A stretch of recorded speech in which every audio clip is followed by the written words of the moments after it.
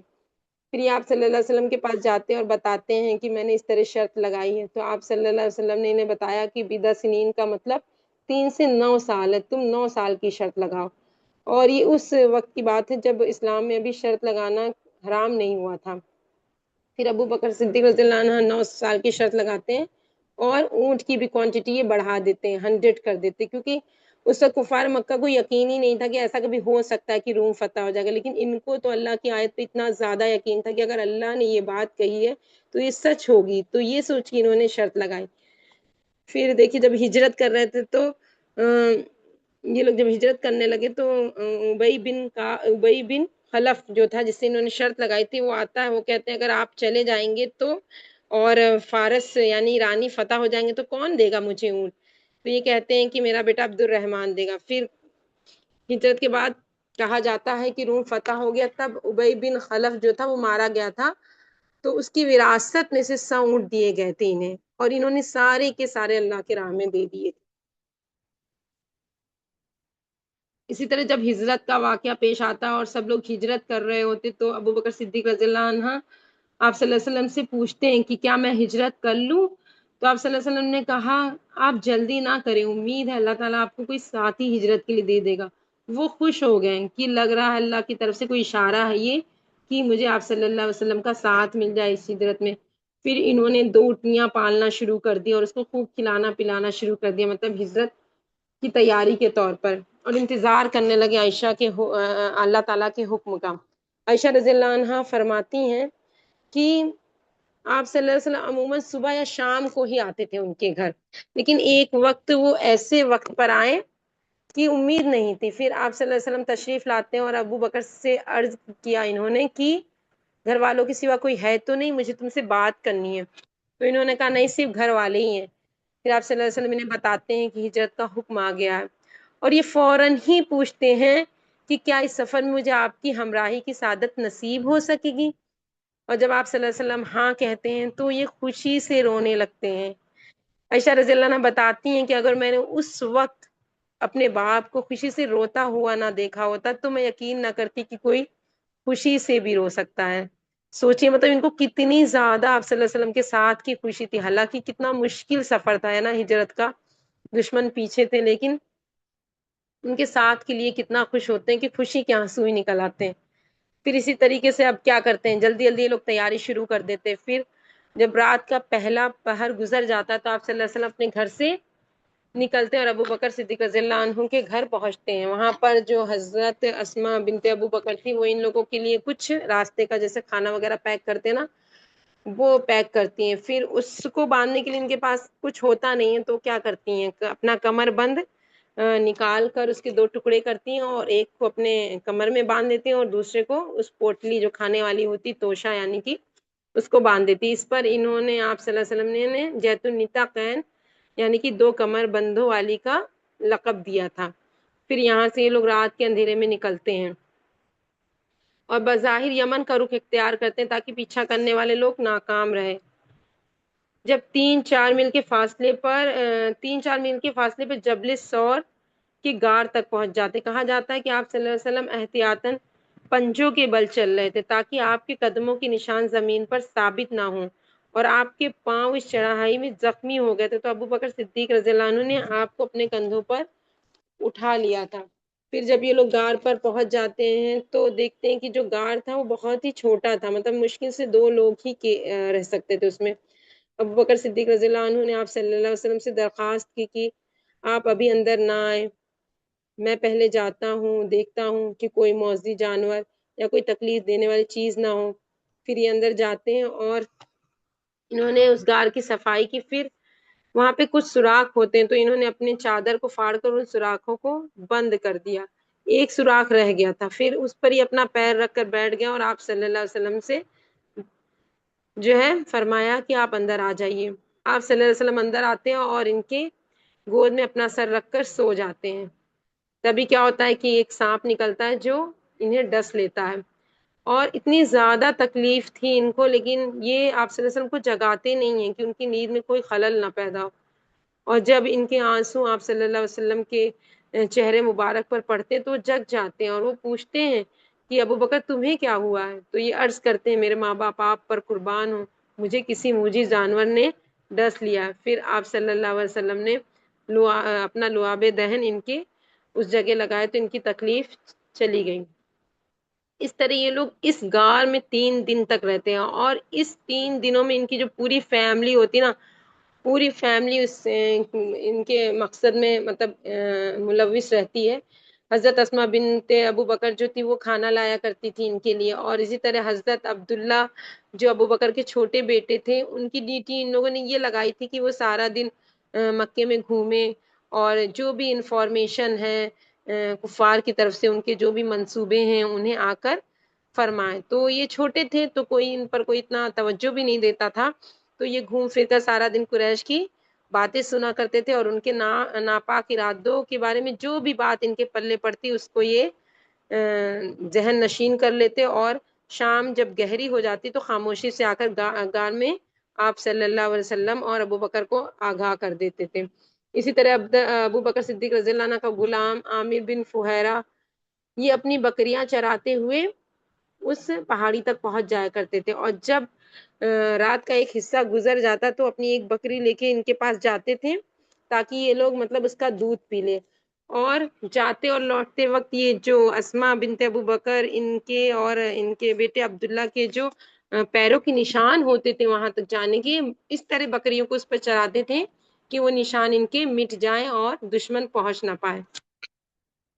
پھر ادھر کیا ہوتا ہے، جب کافروں نے دیکھا کہ آپ صلی اللہ علیہ وسلم نکل گئے تو انہوں نے کہا ایک دم وہ ہو گئے غصے سے، اور انہوں نے منصوبہ بنایا کہ اب ہم انہیں نہیں چھوڑیں گے، اور انہوں نے اعلان کر دیا قریش والوں نے کہ آپ صلی اللہ علیہ وسلم اور ابو بکر رضی اللہ عنہ دونوں میں سے کسی ایک کو زندہ یا موت شدہ حالت میں اگر کوئی بھی لے آئے گا تو اسے 100 اونٹ انعام دیا جائے گا۔